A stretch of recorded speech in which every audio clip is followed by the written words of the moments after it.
Since its discovery, controversy has plagued the study of hypnotism, and there's been much debate concerning its effectiveness. On today's episode of One on One, we're exploring the impressions and truth behind hypnotherapy.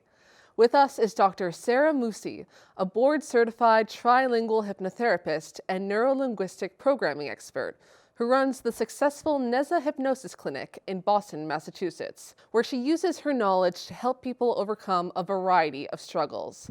Welcome to the show, Doctor. Hi, thank you for having me. It's really an honor. Oh, it's a pleasure to have you. Now, you've obviously been very successful, so how did you first realize you had a knack for hypnotherapy? Uh, since my childhood, I remember always everyone telling me, like, wanted, especially the grown-ups, my aunts, my mom, always like, talking about me, telling me their problems. I was a good listener.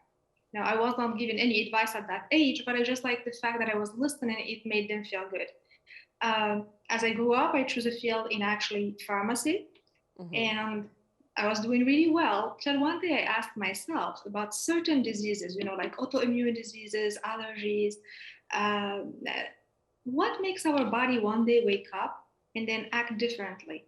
If I have like an outsider stressor or like bacteria, viruses, germs causing my disease, I would totally understand.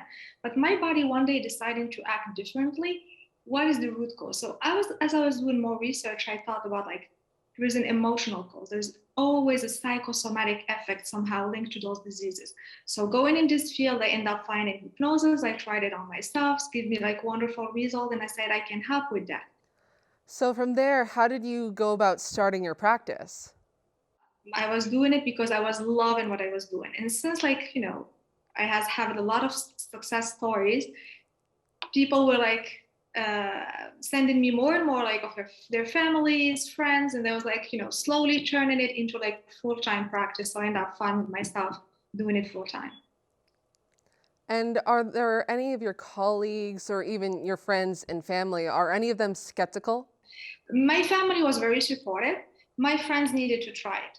Hmm. So they will say, okay, let me try. So when they tried and it helped, it's like, oh my, that really works. I love it. And then they were very supportive. And could you give us a step-by-step of your hypnotherapy process? Hmm. So I will have like an interview so I can see if hypnotherapy really helped them. So people will read about hypnotherapy or hypnosis and say, okay, would that be helpful? If we decide that like whatever the issue they're having, hypnosis can help with, then we can schedule a session. During the first session, it depends on the nature of the problem. The session will be different. For example, if I'm doing stop quitting or a habit, it's a different setting than I'm just like treating anxiety or like extreme sadness.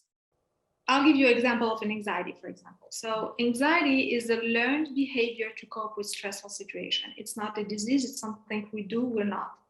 Uh, and we need to discover the root cause of that anxiety. The root cause is always fear. Everyone that's telling you I'm anxious, they're telling you what I feel is fear. Consciously, they're not aware of the fear most of the time. And if they are aware of it, they're not aware what's causing it deeply. So what we do at the first session is a hypnoanalysis. We understand what are the fears about. What is this fear communicating to them from their own subconscious mind? Once we understand that, I might do what we call like a regression in time. So regression is taking us again to the root cause. So the first time we dealt with an anxious situation or like a challenging situation, and as a result, we acted this way, we felt this fear. And when we do that, most of the clients will be surprised. Wow, so I'm not like an anxious, it's not a disease. It's like, oh, I was in this situation. I did not have the right skills to cope with this stressful situation. I acted this way, and my fear protected me from that somehow. And I kept like repeating that behavior again and again. So once we find the initiating event, we do what we call the reframing. So depends on what we find. Sometimes reframing is okay. Sometimes we have a trapped emotion we need to release and then reframe. So whatever we find, we deal with it.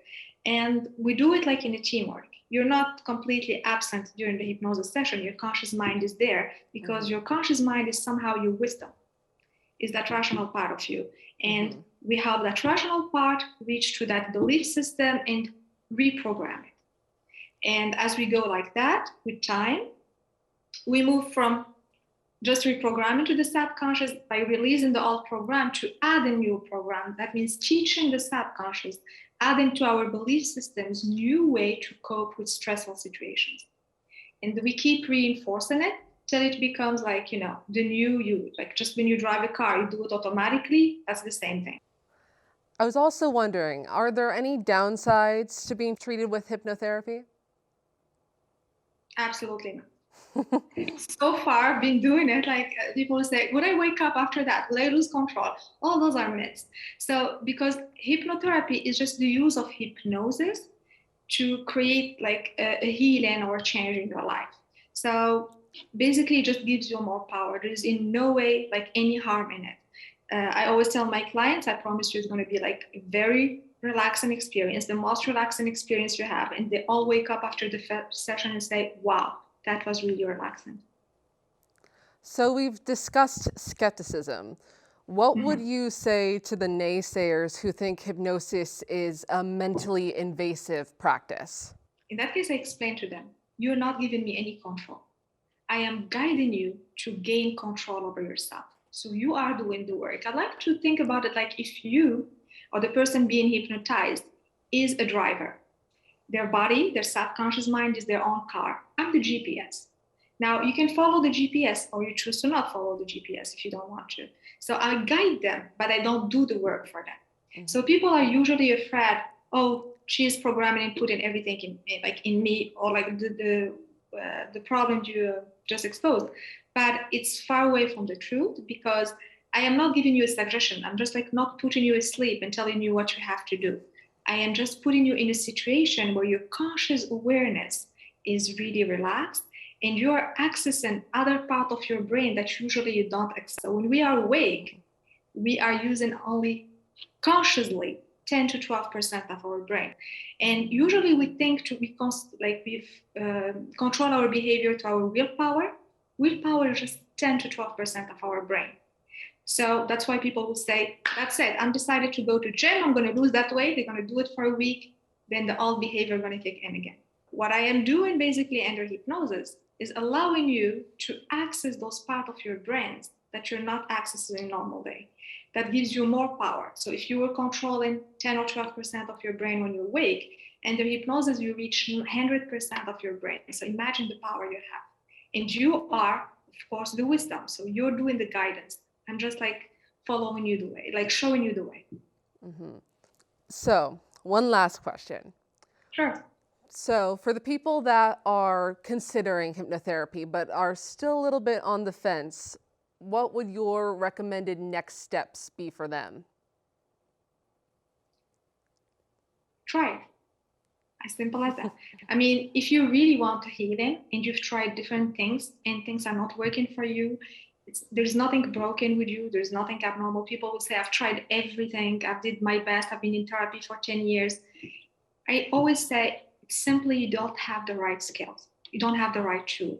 So if you're thinking about hypnotherapy, read about it. Read about other people's experiences. Have more knowledge about what it is, not just like, scary thing and people will make me do silly things. And once you have that knowledge, try it. What are you going to lose after one session anyway? Well, that was some really great advice. Thank you again so much, Sarah, for coming in today. And thank you all for joining us on this episode of One on One. We'll see you next time.